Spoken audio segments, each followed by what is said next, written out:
자, 오늘 본문에 보니까 정의를 뿌리고 사랑의 열매를 맺어야 한다. 하나님이 이렇게 말씀하셨어요. 정의의 씨가 뿌리 내리고 사랑의 열매를 맺어야 하는데, 문제가 이스라엘의 땅이, 그들의 신앙의 자세, 마음이 너무 척박했습니다. 하나님의 말씀을 믿고 그 말씀이 삶에 뿌리 내려서 사랑의 열매로 현실화되기에 그들의 마음이나 신앙이나 삶의 자세가 너무 세속화가 되어 있었어요. 예수 안 믿는, 하나님 안 믿는 이방 사람들과 비교했을 때 전혀 다르지 않은 그런 삶을 살고 있었습니다. 척박한 땅, 묵은 땅, 이게 도무지 뿌리 내리고 열매 맺을 수 없는 땅, 그 마음의 자세가 이스라엘의 현 주소였습니다. 그래서 오늘 본문에 하나님은 호세아 선지자를 통해 정의의 씨가 잘 뿌리 내려 사랑의 열매를 맺도록 너희들의 묵은 땅, 그 딱딱한 마음을 갈아 엎으라, 이렇게 명령하셨습니다. 좋은 밭을 만들어라. 이게 오늘 말씀에 하나님이 호세아 선지자를 통해서 이스라엘 사람들에게, 또 지금 우리에게 하시는 말씀입니다. 그런데요, 이게 좋은 밭은 열매를 많이 맺는다, 이거 뭐 굳이 노력하지 않아도 웬만하면 다 아는 이야기죠.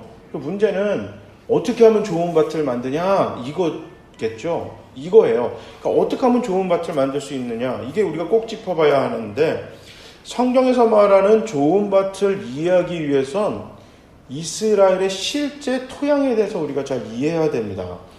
이스라엘의 토양을 잘 이해할 수 있는 성경 구절이 예수님이 하신 그 씨 뿌리는 자의 비유거든요. 거기에는 4가지 밭이 등장합니다. 길밭이 등장하고, 돌밭이 나오고, 가시밭이 나오고, 그리고 좋은 밭이 나오는데요.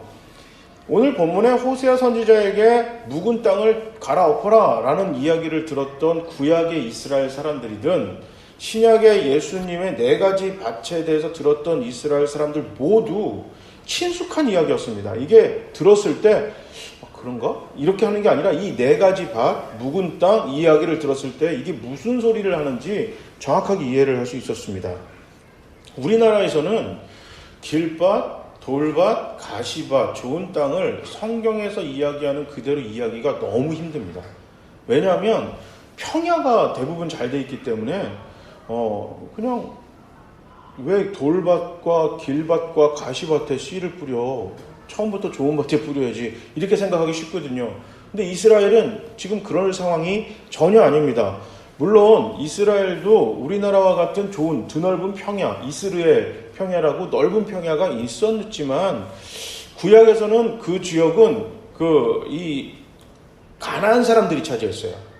성경에서 잘 등장하는 블레셋 사람들이 그 지역을 이미 차지하고 있었고, 신약 시대에서는 로마 사람들이 그 지역을 차지했습니다.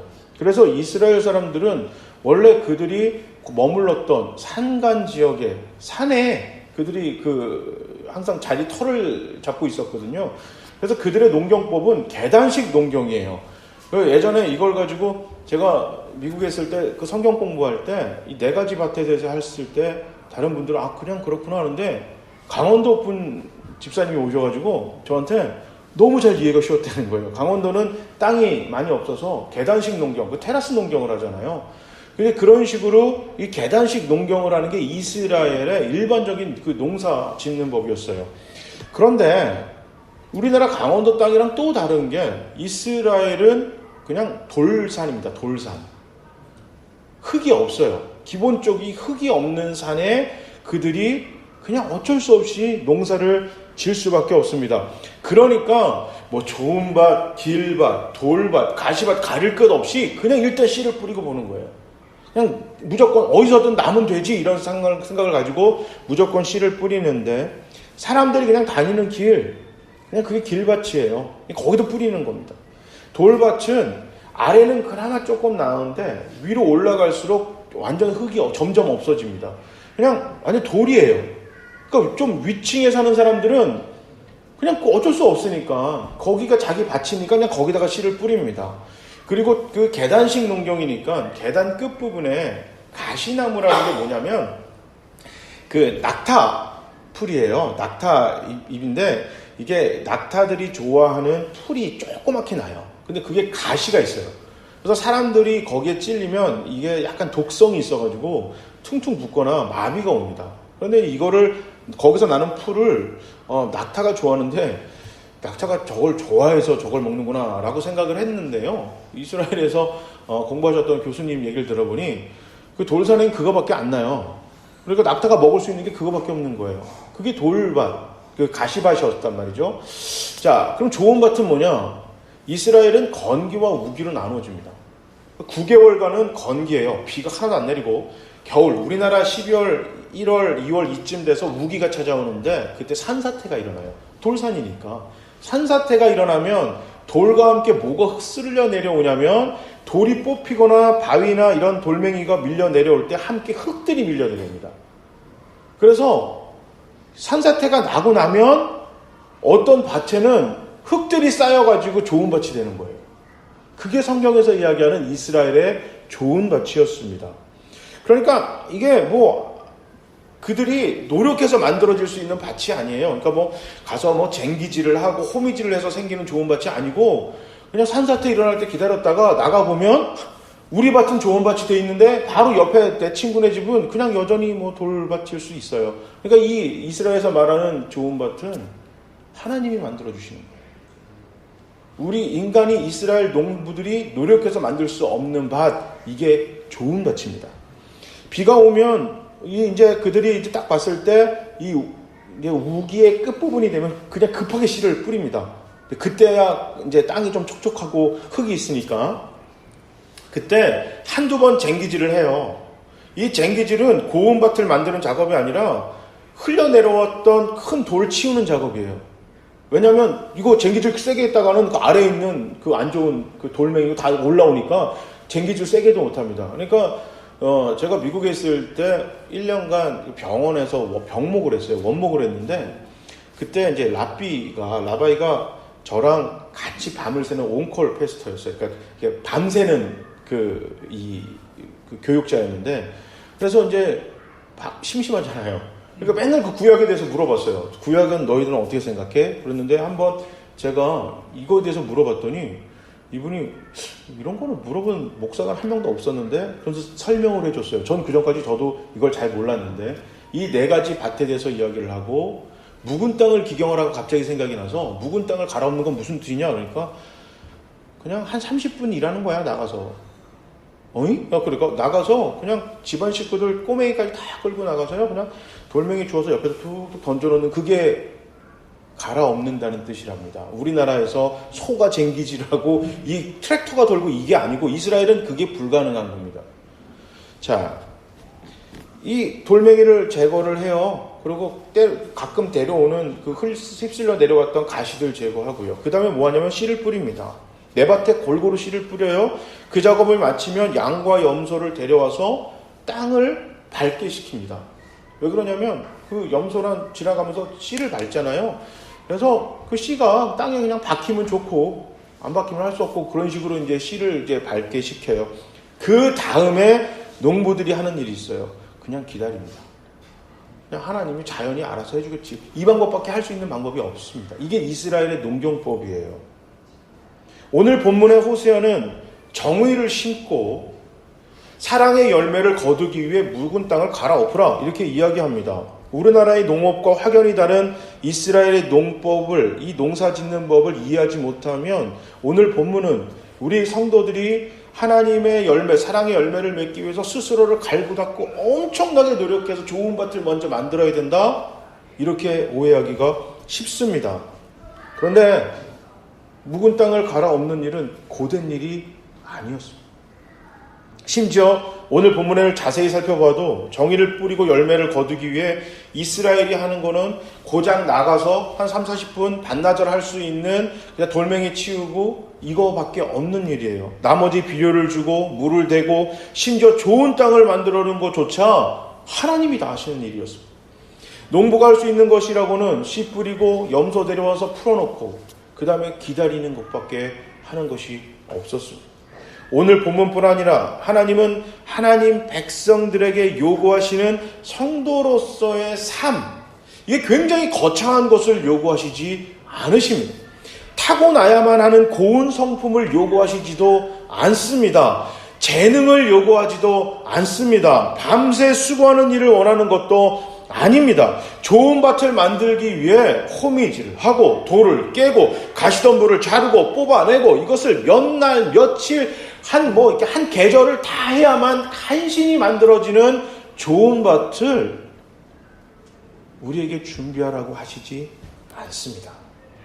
이스라엘의 좋은 밭은 밤에 일어나는 산사태, 거기에 우연히 생기는 하나의 소산불에 불과했습니다. 자연적 현상이었습니다. 그래서 이스라엘 사람들은 좋은 밭은 누가 주신가? 하나님만 주실 수 있다. 그들은 그렇게 생각하고 그렇게 믿고 있었습니다. 이것을 하나님은 기억시키는 겁니다. 너희가 애굽에서 이집트에서 나올 때 너희가 뭘 했니? 모세가 뭐 했니? 아무것도 아니지 않냐? 그거 내가 해주지 않았냐? 너희는 가만히 있었잖아. 내가 그 땅에서 너희를 건져냈지 않았냐? 아브라함이 뭘 했다고 이 믿음의 조상이 되었느냐? 그는 우상을 만드는 사람에 불과했지 않느냐? 그러나 내가 그에게 먼저 은혜를 주고 그를 함께하는 그 믿음의 여정에 내가 그를 인도하였기에 그는 믿음의 조상이 되었지 않느냐? 너희가 이 땅까지 들어오는데 낮에는 구름 기둥, 밤에는 불 기둥으로 너희를 지키고 만나와 메추라기를 너희로 먹이고 물이 필요할 때 물을 주고 전쟁이 필요할 땐 전쟁에 승리를 해서 이 땅까지 인도한 게 누구냐는 거예요. 너희의 노력이냐? 나 하나님이냐?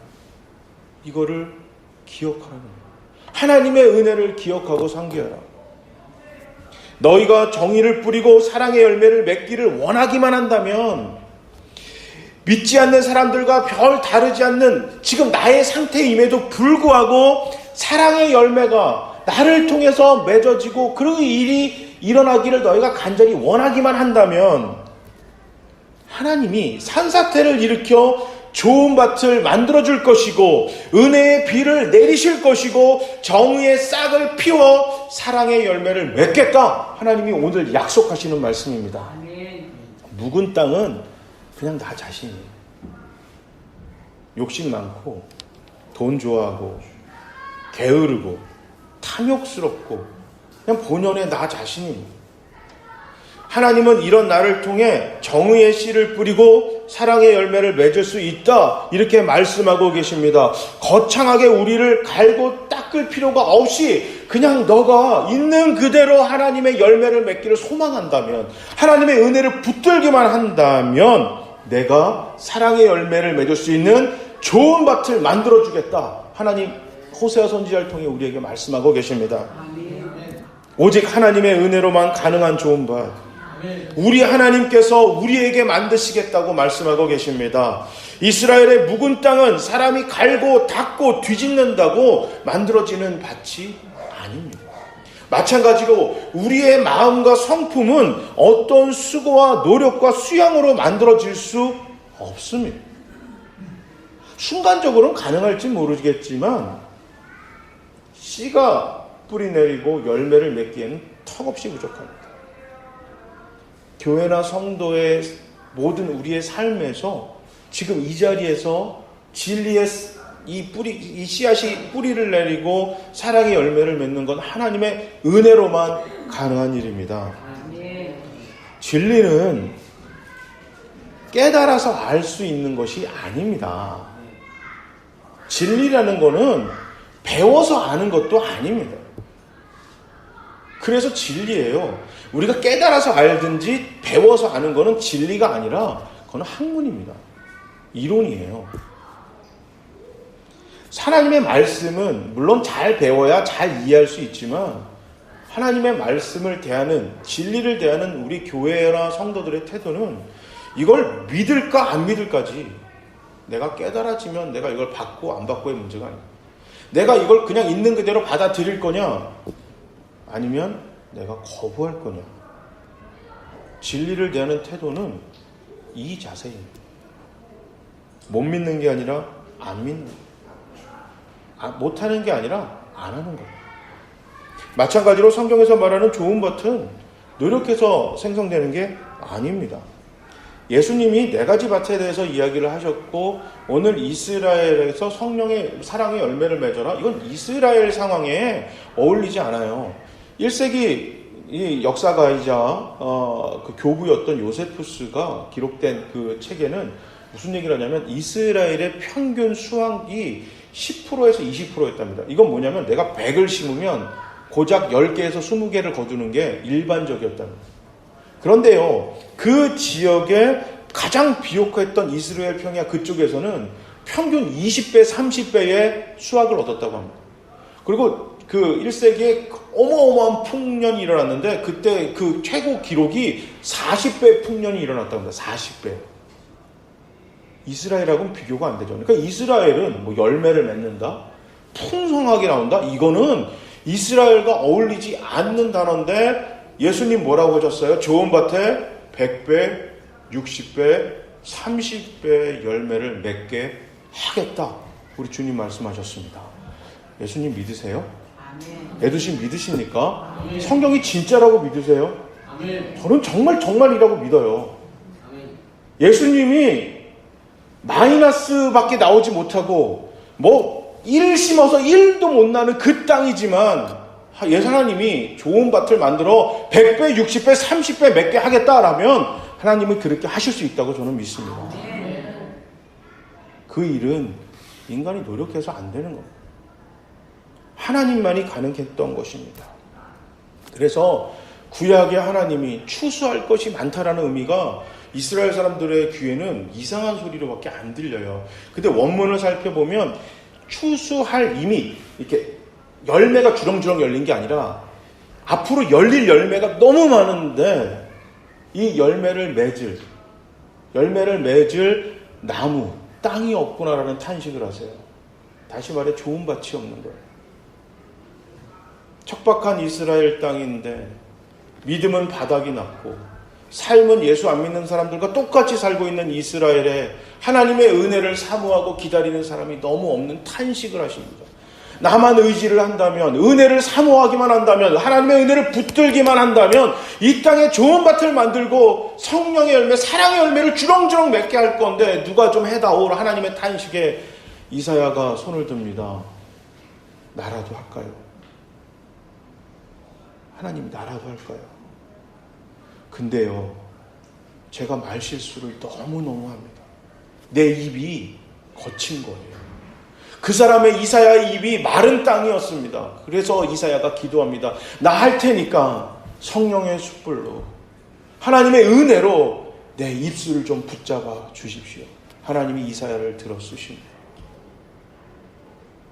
결핍이 있는 마른 땅에 척박한 땅과 같은 사람들이지만 하나님을 의지하고 은혜를 붙잡을 때 하나님이 들어 쓰셨습니다. 아까 이야기했던 아브라함은 2번이나 자기가 살기 위해서 자기 아내를 여동생이라고 거짓말해서 그 힘 있는 사람들에게 2번이나 뺏깁니다. 이삭은요, 집에서 아들 2밖에 없는데 편애로 키웁니다. 그래서 형제들 간에 큰 마음의 응어리를 지고 성장했습니다. 야곱은요, 세상에 사기꾼 이런 사기꾼이 없습니다. 거기다가 자녀들 12명을 낳는데 부인도 이게 좋아하는 부인, 안 좋아하는 부인 따로 뒀고요. 자녀들도 좋아하는 자녀, 안 좋아하는 자녀를 옷부터 다르게 입혀서 형제들끼리 죽여야겠다라고 생각할 정도로 가정을 파괴시켰던 사람입니다. 모세는요, 사람을 죽였던 사람입니다. 아무리 정의를 위해서라고 여러분 사람을 때려서 죽인다는 게 이게 일반적일까요? 다윗은요, 욕정을 참지 못해서요, 자기 다윗을 목숨보다 아끼는 부하를 의지를 갖고 죽입니다. 신약으로 넘어오면 예수님의 제자들은요, 품에 칼 차고 다녔습니다. 하나님은 사랑으로 세상을 먹이고 살리라고 했는데 폭력으로 어떻게 해보려고 했습니다. 낮아져라, 섬기기 위해서 살아라라고 아무리 스승이 가르쳤어도 예수님 때문에 한탕 했으면 좋겠다. 이거 좀 높은 자리에 좀 올라가면 어떻게 하면 좋을까로 가지고 이걸 가지고 고민했던 자들입니다. 나머지 예수를 다 배반하고 도망갔습니다. 사도 바울은요, 사람을 죽이는데 자기의 힘을 들였고 감옥에 가두는데 앞장섰던 사람입니다. 삭개오는요 매국노였습니다. 막달라 마리아는요 불륜으로 생계를 유지하던 여인이었습니다. 다 결핍이 있고 마른 땅이고 묵은 땅입니다. 거기에 진리의 씨앗이 떨어져 도무지 뿌리를 내려 사랑의 열매를 맺는다는 건 상상조차 할 수 없는 척박한 땅의 사람들이었습니다. 그러나 그들이 하나님의 은혜를 잡았습니다. 나는 척박하고 마른 땅이지만 하나님이 이 땅을 통해 사랑의 열매를 맺고자 하신다면 부끄럽지만 주님 사용하세요. 나를 사용하시옵소서. 내가 여기 있으니까 날 써주시옵소서. 나는 세상에 일 심으면 일도 나지 못하고 마이너스밖에 나지 못하는 사람입니다. 나는 가난합니다. 나는 몸이 아픕니다. 나는 배우지 않았습니다. 나는 성경을 하나도 모릅니다. 사탄은 계속 그래서 안 된다는 겁니다. 너가 돈을 조금 더 벌면, 너가 몸이 좀 건강해지면 네가 교회를 그래도 조금 더 다녀야 되지 않겠니? 네 상황이 조금 더 나아져야 되지 않겠니? 그때 너 헌금하고 봉사하고 기도하고 전도해라. 사탄은 계속 그렇게 속삭입니다. 너 같은 사람이, 야, 너 같은 인간이, 너 같은 신앙인이, 너 같은 교회가 무슨 사랑의 열매를 맺는다고 하냐? 너부터 잘 되고 무슨 일이 되라 라고 사탄이 속삭이지만 우리 하나님은 오늘 말씀에 무슨 얘기를 하시냐면 그럼에도 불구하고 우리가 마른 땅이고 척박하고 묵은 땅임에도 불구하고 내가 배움이 없어도, 내가 돈이 없어도, 내가 몸이 아파도, 내가 성경을 하나도 몰라도, 내가 오늘 교회 처음 나왔어도 나를 통해서 하나님이 성령의 열매, 사랑의 열매를 맺고자 원하신다면 하나님 한번 해보실래요? 이 모습인데 이거라도 하나님 쓰시렵니까? 하고 내놓을 때 그때 하나님이 일하셨고 물고기 2마리 떡 5개를 가지고 몇천 배의 열매 사람을 먹이고 살리시는 역사를 하셨습니다. 우리가 해야만 하는 묵은 땅을 갈아엎는다는 것은 성령의 은혜에 자신을 맡기는 겁니다. 죄인을 사랑하셔서 이 낮고 낮은 땅까지 내려오셔 고난받으시고 십자가 죽으시고 부활하신 주님의 사랑의 마음에 동참하겠다는 자세입니다. 이 땅을 사랑하시는 주님의 마음에 함께하겠다는 믿음의 고백, 믿음의 의지입니다. 이것을 유지하기 위해 성령님께서 은혜를 주시고 우리가 기도할 때 계속해서 성령의 은혜의 단비를 내려서 좋은 땅을 만들어 주시겠다. 성령의 역사와 같은 산사태와 같은 성령의 은혜로 내가 너를 계속 좋은 땅으로 만들겠다 주님 약속하고 계시는 겁니다. 묵은 땅을 갈아엎는다는 것은 우리의 노력과 수고가 아니라 하나님의 은혜를 붙드는 신앙의 자세를 말하는 것입니다. 은혜로 우리의 묵은 땅을 갈아엎읍시다. 종교적인 행위나 극한의 노력, 뼈를 깎는 고통을 하는 것이 아니라 은혜의 산사태를 기다립시다. 기대합시다. 은혜의 단비를 주시는 성령의 은혜를 사모합시다. 묵은 땅, 너무 딱딱하게 굳은 땅과 같은 내 마음이 성령의 은혜로 좋은 밭이 되는 것을 우리 기대하면서 바라봅시다. 내 삶에서, 내 가지고 있는 것에서, 내 볼품없는 나의 이 마음 속에서 다른 누군가의 생명과 풍성한 삶을 이루는 사랑의 열매가 맺는 것을 체험하기를 기대합시다. 묵은 땅과 같은 우리의 마음과 생활이, 척박한 것 같은 우리 교회가 성령의 은혜로 갈아엎어져 좋은 밭이 될 것입니다. 이것을 믿고 소망합시다. 사랑의 열매를 풍성히 맺읍시다. 그래서 하나님이 역사하시는 묵은 땅과 같은 나를 가지고, 이 교회를 가지고 하나님이 역사하시는 사랑의 역사, 사랑의 은혜에 갈아엎는 그런 좋은 밭이 되는 역사가 일어나시기를 주님의 이름으로 축복합니다. 아멘.